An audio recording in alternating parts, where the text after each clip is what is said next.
에스겔 40장부터 46장까지 하나님께서 에스겔에게 성전의 환상, 새로운 성전의 환상을 보여주십니다. 에스겔 47장에 이르면 하나님의 천사가 에스겔을 데리고 성전의 문에 이르게 됩니다. 성전의 앞면은 동쪽을 향하였고 에스겔이 보니까 그 문지방 밑에서 물이 나오고 있는 것을 보게 됩니다. 그 물이 동쪽으로 흐르다가 성전 오른쪽 제단 남쪽으로 흘러내리는 것을 에스겔이 보게 됩니다. 여러분, 에스겔의 환상 속에서 성전 문지방에서 흘러나오는 이 물이 무엇을 의미하는가? 그것은 바로 하나님께서 주시는 은혜를 가리킵니다. 다르게 말한다면 성령의 은혜를 가리키고 있는 것입니다. 이 구약 에스겔 말씀처럼 신약의 사도 요한도 천국의 환상을 보게 되었는데 역시 천국에도 이 물을 보게 됩니다. 요한이 본 생명수의 강은 하나님과 어린 양의 보좌로부터 나와서 길 가운데로 흘러가는 그러한 강을 사도 요한이 보게 되었습니다. 천국에도 생명수의 강이 흐르고 있는데 하나님과 어린 양의 보좌로부터 나와서 길 가운데로 흘러갑니다. 예수님도 이 생명수의 강에 대해서 언급을 하신 적이 있습니다. 이스라엘의 3대 명절 중에 하나가 초막절인데 초막절 명절의 하이라이트는 제사를 드리면서 물을 붓는 것이었습니다. 예수님은 물을 붓는 초막절 명절의 끝날 그 큰 날에 서서 사람들에게 외쳐 이르십니다. 누구든지 목이 마르거든 내게로 와서 마시라. 이 목마름은 영혼의 목마름을 가리킵니다. 너희가 정말 목이 마르다면 내게로 와서 마시라. 나를 믿는 자 성경의 이름과 같이 그 배에서 생수의 강이 흘러나오리라. 나를 믿는 자는 성경에 약속한 것처럼 그 배에서 생수의 강이 흘러나와서 목마르지 않게 될 것이다. 예수님께서 말씀하셨는데 이 생수의 강이라 무엇을 가리키는가? 예수 그리스도를 믿는 자들이 받을 성령을 가리켜 말씀하신 것입니다. 예수를 믿는 자에게 성령이 임하시고 생수의 강이 흘러 넘치게 되는 것입니다. 여러분, 이 사람이 물을 마셔야만 살아갈 수가 있지 않습니까? 요즘처럼 감기 환자가 많고 춥고 건조한 날씨일수록 건강을 유지하는데 첫 번째가 바로 물을, 따뜻한 물을 많이 마셔야만 이 겨울철 우리의 건강을 지킬 수가 있는 것입니다. 마찬가지로 이 성도들은 하나님의 은혜가 공급되어야만, 다르게 말한다면 성령의 은혜가 있어야만 성도의 삶을 살아갈 수가 있습니다. 하나님의 은혜와 성령의 은혜가 없다면 우리는 단 한순간도 하나님의 거룩한 백성으로 살아갈 수가 없는 것입니다. 물고기가 물을 떠나서 살 수 없고 물을 떠나는 순간 죽음인 것처럼 성도는 주님의 은혜를 떠나서는 한순간도 살아갈 수가 없는 것입니다. 새해를 맞이한 여러분의 영혼이 지금 목이 마르십니까? 그렇다면 하나님께서 주시는 은혜의 생수를 구하시기를 바랍니다. 은혜의 생수를 구하고 은혜의 생수가 영혼에 가득할 때 영혼에 갈증이 없이 영혼의 건강한 모습으로 우리는 새로운 한 해를 출발할 수 있을 것입니다. 그렇다면 하나님의 은혜의 생수를 어디에서 구할 수 있는가? 돈으로 살 수 있는 것일까요? 그렇지 않습니다. 하나님의 은혜의 생수는 돈으로 살 수가 없고 세상에 그 어떤 곳에서도 구할 수가 없습니다. 오늘 말씀에서 성전 문지방 밑에서 그 은혜의 생수가 흘러갔던 것처럼 하나님이 임재하시는 성전에서 하나님의 은혜의 생수가 시작되고 흘러간다는 것입니다. 더 정확히 말한다면 하나님의 말씀이 선포되어지는 강단에서 하나님의 은혜의 생수가 흘러간다는 것입니다. 여러분이 육신의 눈으로 보이지 않을지 모르지만 영적으로 보면 주의 말씀이 선포되는 강단에서 여러분 한 사람 한 사람에게 지금 은혜의 생수가 흘러가고 있습니다. 여러분, 그래서 은혜를 받는 것은 너무도 중요합니다. 내가 사느냐 죽느냐의 문제입니다.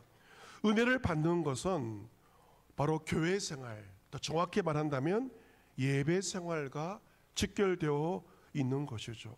이 교회에서 예배라 무엇을 의미합니까? 하나님의 은혜를 공급받는 통로가 바로 교회의 예배입니다.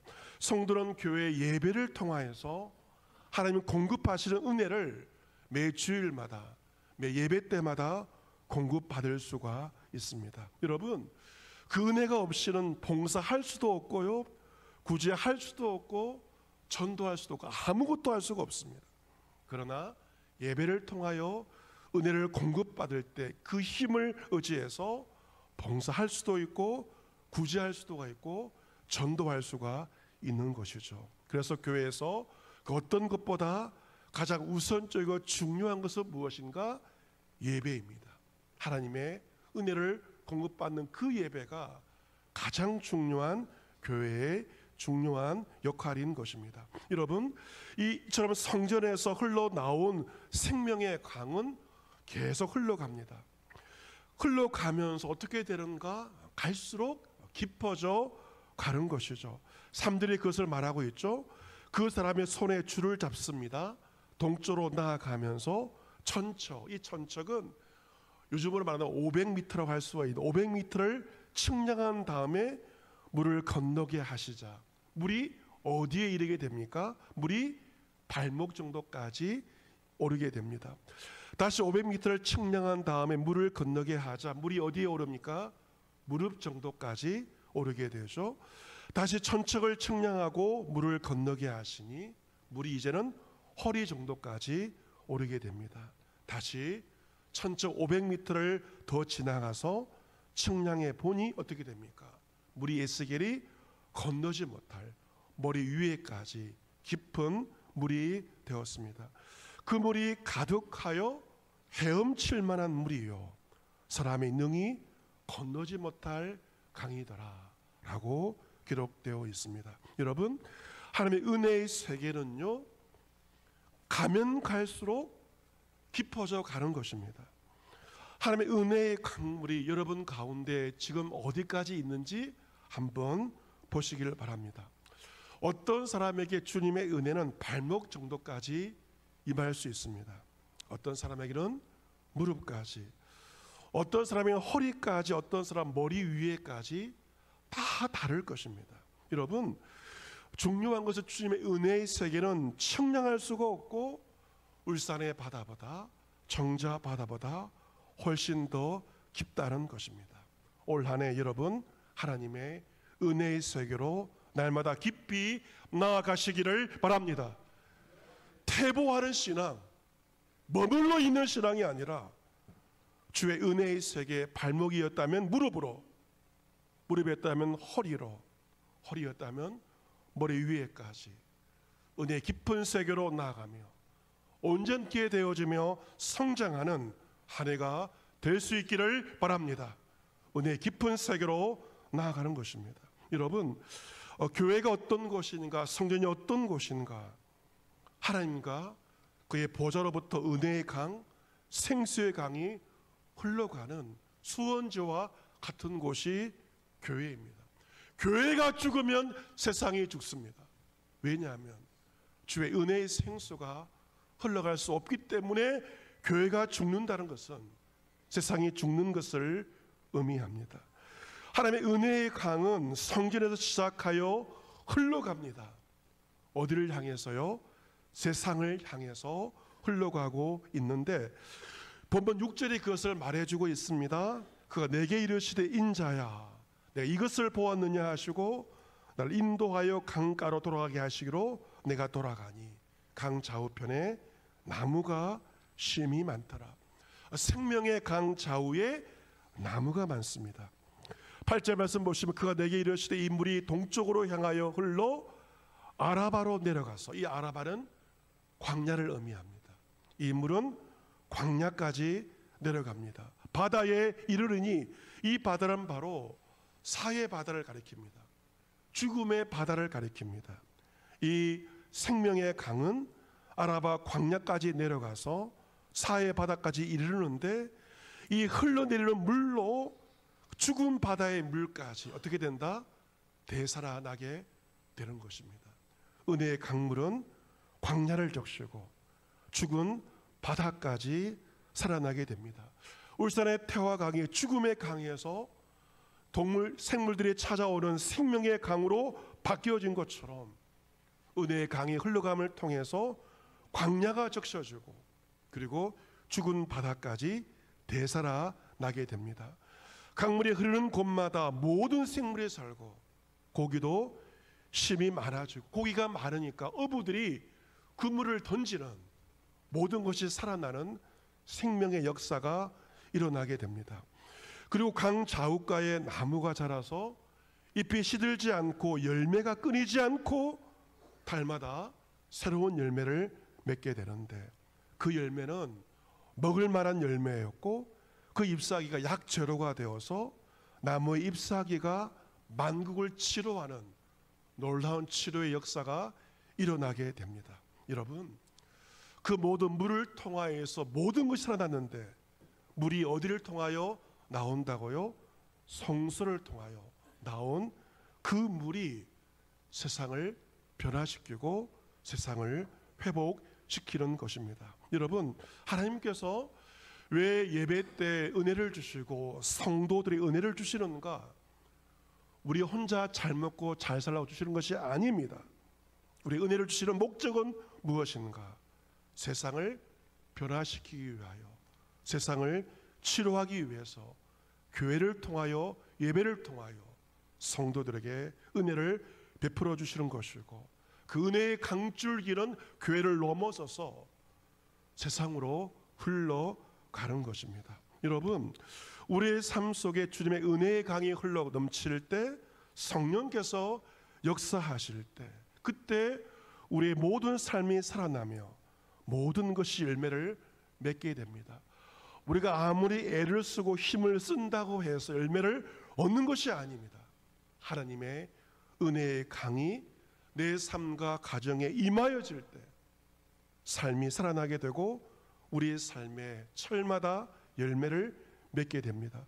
풍성한 생명의 역사, 놀라운 치료의 역사가 생명의 강을 통하여 성령을 통하여 나타나게 되는 것입니다. 여러분, 우리가 처해 있는 환경 가운데 좌절할 때가 많이 있습니다.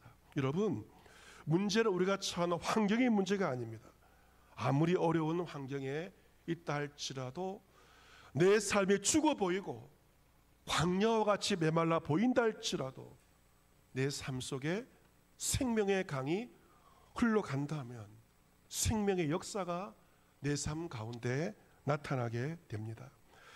새해를 맞이한 우리 국민들의 마음이 여러 가지 사건 사고로 말미암아 편안치 않은 것이 사실입니다. 하지만 우리나라의 현대사를 되돌아보면 이것보다 더 큰 어려움도 우리 능히 극복하면서 여기까지 오게 되었습니다. 우리 교단의 목사님들 가운데서 리민시 목사님이 계시는데요. 리민시 목사님은 서울의 노량진 교회를 목회하셨고 원로 목사로 계시는데 올해 목사님의 연세가 100세를 맞이했습니다. 100세를 누리게 되었는데 한 세기의 삶을 사신 것이죠. 목사님의 삶을 보면 한국 현대사의 질곡의 현대사를 볼 수가 있습니다. 목사님은 만주 봉천에서 태어나셨는데 일제시대 우리나라 사람들은 일제 그 강탈로 말미암아 조선 땅에 살지 못한 국경을 넘어서 만주로 연해주로 건너가서 농사를 지으면서 살았던 것이 아픈 우리의 현대사인데 목사님도 만주 봉천에서 태어나셨습니다. 그리고 신학교는 평양에 있던 평양신학교 장로회 신학교를 다니셨고 6.25 전쟁이 발발했을 때는 육군 군목으로 전쟁에 참전하셨습니다. 참으로 일제시대를 살아가셨고 6.25 전쟁 난리통을 겪으신 가난했던 시기를 사신 분인데요. 목사님은 어떤 좌우명이 있는가? 참 배울 만한 좌우명인데요. 목사님은 한평생 일을 잘 마치는 것을 목표로 두고 평생의 삶을 사셨다고 합니다. 비행기가 이륙을 해서 착륙하지 않습니까? 목적지에 안전하게 안착하는 것이 중요한 것처럼 목사님은 목회도 인생도 잘 마치는 것을 목표로 힘쓰며 달리셨는데 마침내 100세의 삶을 누리게 되었습니다. 목사님은 우리 교단 총회장도 역임을 하셨습니다. 작년 우리 교단 총회가 창원에서 열리게 되어서 저도 총대로 참석하였습니다. 이 총회 역대 총회장님이 다 참석하시는데 그때 우리 임 목사님도 서울에서 창원까지 총회에 참석할 정도로 정정하신 모습을 뵙게 되었습니다. 이번에 새해를 맞이해서 우리 교단 기관지인 기도공보에서 목사님과 새 인터뷰를 하였습니다. 저는 기사를 보다가 100년을 살아온 믿음과 지혜가 궁금해서 기사를 유심히 보게 되었습니다. 제번 하시는 말씀이 뭐냐면요, 목사님은 빈곤과 전쟁을 겪으신 분입니다. 우리 얼마나 가난한 어려운 시절을 보릿고개를 지나왔습니까? 6.25 전쟁을 거쳐왔습니다. 그런데 빈곤과 전쟁 때 집을 잃지만 풍요의 시대에는 가정을 잃기가 쉽다고 말씀하셨습니다. 빈곤과 전쟁 때는 집을 잃지만 풍요의 시대에는 가정을 잃기가 쉽다. 정말 새겨야 할 말씀이죠. 이런 집은 다시 찾을 수 있지만 이런 가정은 다시 찾기가 어렵다는 것을 명심해야 한다라고 말하였습니다. 목사님 한국교회를 바라보시면서 교회의 희망은 어디에 있는가? 교회의 희망은 바로 삼위일체 성부, 성자, 성령 하나님께 교회의 희망이 있다고 말씀하십니다. 목사님은 100년의 삶을 살면서 가장 놀라운 열매와 기적을 언제 경험하셨는가? 뜻밖에도 6.25 전쟁 중에 가장 놀라운 구령의 열매와 기적을 경험하셨다고 합니다. 여러분, 6.25 전쟁, 사람들이 죽어가는 얼마나 살벌한 그 현장입니까? 하지만 목사님은 6.25 전쟁 중에 가장 귀한 열매와 기적을 경험하셨다고 말합니다. 6.25 전쟁 난리통, 예배당도 없고 교회들이 흩어져 있어 목회마저 불가능했지만 그 난리통에 예배를 드렸다고 합니다. 그 예배 중에 주의 은혜가 임했고 기도하면 귀신이 쫓겨나갔습니다. 기도할 때 예배 중에 병자가 낫고 죄인이 회개하는 놀라운 역사가 예배 중에 일어나게 되었습니다. 군대와 경찰, 각 간청에서부터 성령께서 강하게 역사하신 그때가 바로 6.25 전쟁 때라고 말씀하십니다. 그래서 목사님은 한국교회의 희망은 모든 목회자와 성도들이 성령 충만함을 받도록 최선을 다하는 것이 교회의 희망이라고 후배들에게, 우리에게 권면하십니다. 성령 충만하면 놀라운 기적과 역사가 일어나고 나라와 민족이 영적으로 살아나고 모든 문제가 성령의 도우심으로 해결되는 것입니다. 또 목사님은 교회가 성령 충만하며 세상을 대하는 세 가지 길을 말씀하시는데요. 첫 번째가 구제입니다. 가난한 사람 먹을 것, 입을 것, 병든 사람에게 치료의 길을 도와주는 구제입니다. 두 번째는 구빈입니다. 구빈은 일시적 도움보다는 가난에서 벗어날 수 있도록 공부를 시켜주고 기술을 가르쳐주고 직장을 알선해주는 구빈입니다. 세 번째가 가장 중요한데 구령입니다. 사람을 죄와 사망에서 구원하는 것이 교회의 근본 사명이 바로 구령 구원임을 말합니다. 이 구령이 교회의 목적이고 구제와 구빈은 목적을 이루기 위한 방법이라고 말씀하시고 교회의 성령 충만함으로 구령의 불이 활활 타오를 때 구제와 구빈으로 세상과 소통하라 라고 권면하고 있습니다. 사랑하는 성도 여러분, 지금 우리의 가장 절실한 것은 무엇입니까? 그것은 바로 하나님의 은혜의 생수를 마시는 것입니다. 우리 모두가 지금 영혼이 목말라 있다면 우리에게 가장 절실한 것은 은혜의 생수를 마시기 위해 은혜의 강가로 나아가는 것입니다. 세상에 어느 곳을 가는 것이 아니라 은혜의 생수가 흘러나오는 은혜의 강가로 나아가서 은혜의 생수로 나의 영혼의 갈증을 채우는 것입니다. 성령의 충만함을 받는 것입니다. 나의 힘으로 아니 되고 나의 능력으로도 안 되지만 하나님의 영으로 되느니라. 이번 한 주 은혜의 생수의 강가로 나아가시기를 바랍니다. 올한해 성전에서 흘러나오는 은혜의 생수로 말미암아 성령 충만함으로 메말라 죽어가는 세상을 변화시키며 세상을 치유할 수 있는 저와 여러분과 우리 교회와 한국 교회가 될 수 있기를 주 예수 그리스도의 이름으로 축복합니다. 아멘.